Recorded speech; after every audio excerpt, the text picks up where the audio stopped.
Hi ನಮಸ್ಕಾರ, ನಾನು ನಿಮ್ಮ ಪ್ರೀತಿಯ ಮೆಹಬೂಬ್ ರಾಜು ಮಾತಾಡ್ತಾ ಇರೋದು.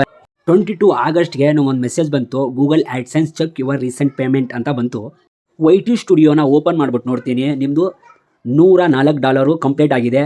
ಗೂಗಲ್ ಆ್ಯಡ್ಸೆನ್ಸ್ ಮುಖಾಂತರ ನಿಮಗೆ ನಿಮ್ಮ ಬ್ಯಾಂಕ್ ಅಕೌಂಟ್ಗೆ ಬಂದಿದೆ. IFSC ಕೋಡ್ ಕರೆಕ್ಟಾಗಿ ಆಗಿಲ್ಲ, ಮತ್ತು ಬ್ಯಾಂಕ್ ಅಕೌಂಟ್ ನಿಮ್ಗೆ ಕರೆಕ್ಟಾಗಿ ಹಾಕಿಲ್ಲ, ಸ್ವಿಫ್ಟ್ ಕೋಡು ನೀವು ಕರೆಕ್ಟಾಗಿ ಹಾಕಿಲ್ಲ ಅಂತ 2 ತಿಂಗಳ ತಿರುಗಾಡಿದೆ ಗುರು. ಈ ಪೇಮೆಂಟ್ ಏನು ಯೂಟ್ಯೂಬಿಂದ ಈ ಥರ ಮೆಸೇಜ್ ಬಂದಿದೆ ಅಂತ ನಮ್ಮ ಫ್ರೆಂಡ್ಸ್ಗೆಲ್ಲ ಕರ್ಕೊಂಡು ಬ್ಯಾಂಕ್ ಪಾಸ್ಬುಕ್ ತೊಗೊಂಡು ಇವ್ರನ್ನೆಲ್ಲ ಕರ್ಕೊಂಡು ಬ್ಯಾಂಕ್ಗೆ ಹೋದೆ ಗುರು. ನನ್ನ ಫ್ರೆಂಡ್ಸ್ ಎಲ್ಲ ಹೇಳ್ತಾಯಿದ್ರು, ಇವ್ನು ಕಿಂಡಲ್ ಮಾಡ್ತಾನೆ ಗುರು, ಏನೂ ಇಲ್ಲ, ಸುಮ್ಮನೆ ತಿರುಗಾಡಕ್ಕೆ ನಮ್ಗೆ ಟೈಮ್ ವೇಸ್ಟ್ ಮಾಡ್ತಾನೆ ಅಂತ ನಮ್ಮ ಫ್ರೆಂಡ್ಸ್ ಅಂತ ಇದ್ರು. ಅಷ್ಟರಲ್ಲೇ ಬ್ಯಾಂಕ್ ಬಂತು. ಬ್ಯಾಂಕ್ ಒಳಗಡೆ ಹೋಗ್ತೀನಿ, ಅಲ್ಲಿ ನೋಡಿದ್ರೆ ಫುಲ್ಲು ರಶ್ಶು. ಬ್ಯಾಂಕ್ ಮ್ಯಾನೇಜರ್ನ ಕೇಳಿದ್ರೆ ಬಂದಿದೆ, ನಿಮಗೆ ಯೂಟ್ಯೂಬಿಂದ ಕಾಸು ಬಂದಿದೆ ಅಂತ ಹೇಳಿದ್ರು. ತಡ ಮಾಡೋದನ್ನ ಏನಕ್ಕೆ ಅಂತ ATM ಅಲ್ಲಿ ಹೋದೆ, ಪಿನ್ ಕೋಡ್ ಹೊಡೆದೆ, ಕಾಸು ಸರ್ವನ ತಗೊಂಡ್ಬಿಟ್ಟು ಹೊರಗೆ ಬಂದ್ಬಿಟ್ಟೆ ಗುರು.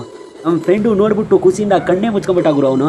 ನಾನು ಅವ್ನಿಗೆ ಹೇಳಿದೆ, ಯೂಟ್ಯೂಬಿಂದ 100% ಕಾಸನ್ನ ನೀವು ಸಂಪಾದನೆ ಮಾಡ್ಬೋದು. ಹಂಗೆ ಗಾಡಿ ತಗೊಂಡೆ ಗುರು. ಗಾಡಿ ತಗೊಂಡು ನಮ್ಮ ಹುಡುಗರು ಹೇಳಿದ್ರು, ಪಾರ್ಟಿ ಏನು ಇಲ್ವೇನಪ್ಪ ಅಂತ. ಅದಕ್ಕೆ ಹೋಟ್ಲಿಗೆ ಕರ್ಕೊಂಡ್ಬಿಟ್ಟು ಇವಾಗ ನಾಷ್ಟ ಎಲ್ಲ ಕೊಡಿಸ್ಬಿಟ್ಟೆ ಗುರು.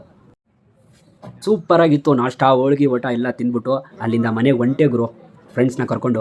ನೀವು ಒಳ್ಳೆ ಕಂಟೆಂಟ್ ವಿಡಿಯೋನ ಮಾಡಿ ಕಾಸು ಸಂಪಾದನೆ ಮಾಡಿ. ವಿಡಿಯೋ ಪೂರ್ತಿಯಾಗಿ ನೋಡಿದ್ದಕ್ಕೆ ಥ್ಯಾಂಕ್ಸ್.